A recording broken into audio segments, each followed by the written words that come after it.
Ako tatranskí orly. Budúci inžinieri, lekári, vedci, učitelia. Vyměnili skripta za odvahu a napětí, za krásu letu ptáků. Počarili im skoky z Veľkého mostíka. Nádherných 116 metrů potřeboval Jiří Malec na zisk poslední zlaté medaile na 13. světové zimní univerziádě. Bola 15. pre Československo.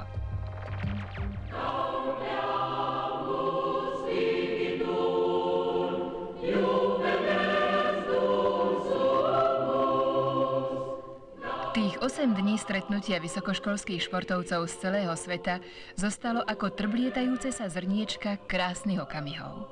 Univerziádní oheň putoval do Tater až z daleké Kóby, jako symbol míru, přátelství a porozumění.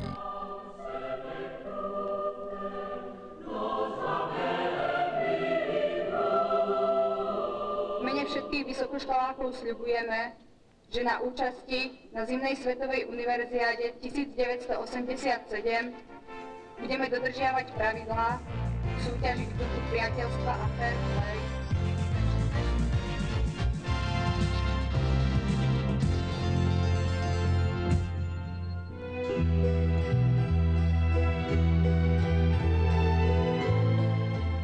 Štrbské pleso ve Vysokých Tatrách bylo centrem univerziády.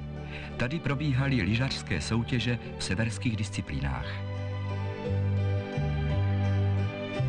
Bežci na lyžiach znova presvedčili, že dôkazy o ľudských možnostiach treba hľadať predovšetkým v odhodlaní, v kondícii či vo vládaní techniky.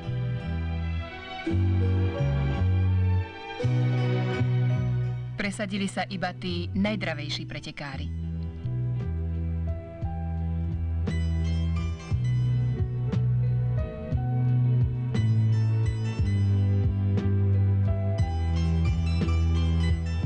Ve finiši byl 3krát nejrychlejší sovětský reprezentant Vladimír Nikitin, nejúspěšnější univerziádní běžec. Z televizního centra se každý den vysílali přímé přenosy a zpravodajské reportáže. Kamery boli aj pri víťaznom 91-metrovom skoku Čechoslováka Petra Číža zo Stredného mostíka. Zážitky z dosud největšího světového sportovního zápolení v Československu výborně tlumočili naši už tradiční organizátorskou vyspělost.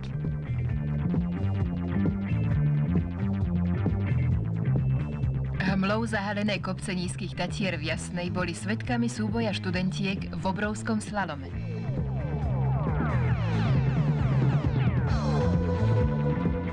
Nejvážnější soupeřkou československých děvčat byla Jihoslovanka Andrea Leskovšeková. Skončila na 3. místě. Ivona Valešová získala striebro, ale v špeciálnom slalome stála na najvyššom stupni.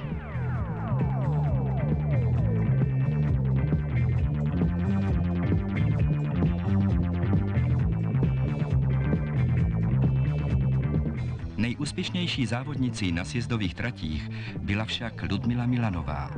Vybojovala 3 první místa a patřila mezi nejvýraznější osobnosti této univerziády.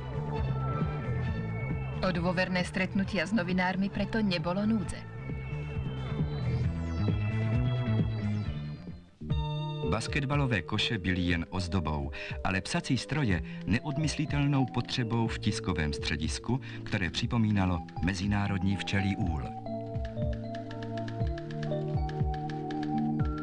Ako pripomenul vedúci tlačovej komisie organizačného výboru doktor Ľudovít Major, reč čísiel hovorí azda najvýstižnejšie. Na 13. svetovej zimnej univerziáde je prítomných vyše 1000 účastníkov z 28 krajín. O hladký priebeh podujatia sa stará 1200 organizátorov a o publicitu podujatia sa zaslúžilo vyše 400 pracovníkov tlače, rozhlasu, televízie a filmu z 18 krajín 3 kontinentov. Aby boli všetci spokojní a na nič sa nezabudlo, schádzal sa centrálny organizačný výbor na záver každého dňa. S polnocou prichádzali myšlienky na preteky ďalšieho rána.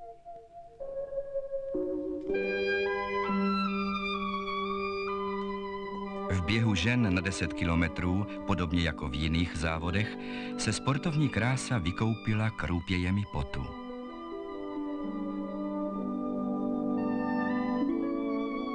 Víťazka na 5 kilometrov, sovietská reprezentantka Tamara Tichonovová s číslom 30 zviedla s Alžbetou Havračíkovou zaujímavý súboj, ktorý nakoniec vyhrala domáca pretekárka.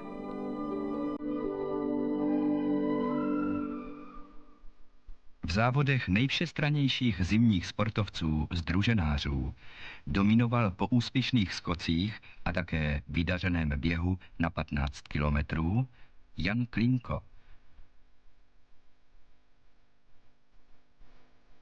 Ďalšiu zlatú pre najúspešnejšiu univerziádnu výpravu Československo vybojoval po strhujúcom boji s Japoncom Kazuchi Kodamom.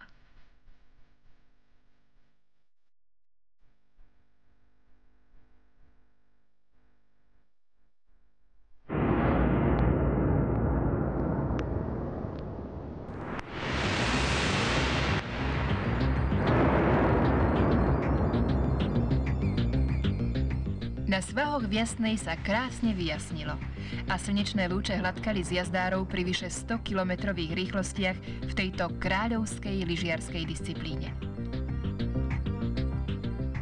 Náročná více jako 3-kilometrová trať byla snad nejpřitažlivějším univerziádním lákadlem, kde znovu triumfoval československý sportovec. Peter Jurko s 3 zlatými medailami patril spolu s Ľudmilou Milanovou a Vladimírom Nikitinom do triumvirátu najúspešnejších. Maja Usobová zase získala titul Miss Univerziády. Ale v tancoch na ľade bola s partnerom strieborná za Rakúšanmi Bekovcami. Tato Italka už sleduje sovětskou kolegyni Larisu Zamotinovou, která si v Popradě vytočila medaily nejcennější. Československí reprezentanti Sovětští. A kanadský rozhodca. Finále hokejového turnaje, které v ničem nezaostávalo za velkými střetnutími těchto tradičních soupeřů. Nakoniec o prvenstve československého mužstva rozhodol tento vyrovnávajúci gól na konečných 3-3. Potlesk si však zasloužili i organizátoři této univerziády. Veľkú spokojnosť vyslovil prezident FISu Talian dr. Primo Nebbiolo a úspech 13. Svetovej zimnej univerziády rovnako potvrdil predseda organizačného výboru profesor dr. Ľudovít Kilár, kandidát vied.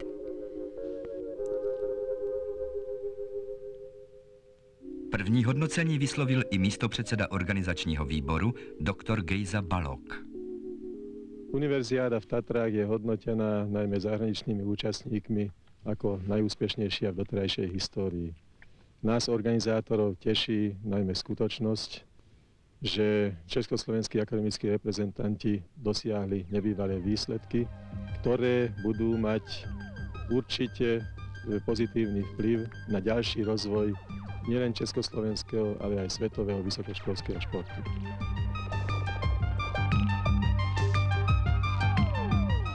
Zrnká objavovanej krásy, odvahy, majstrovstva i súzvuk porozumenia mladých ľudí z celého sveta.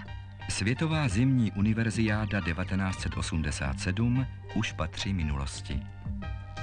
Bola ďalším svedectvom o nezlomnej vôli ľudí zachovať na našej planéte pokojné šťastie.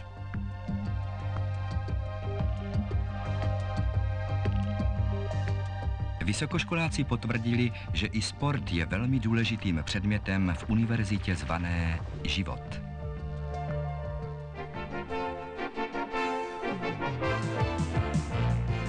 Dovidenia na letnej univerziáde v Záhrebe.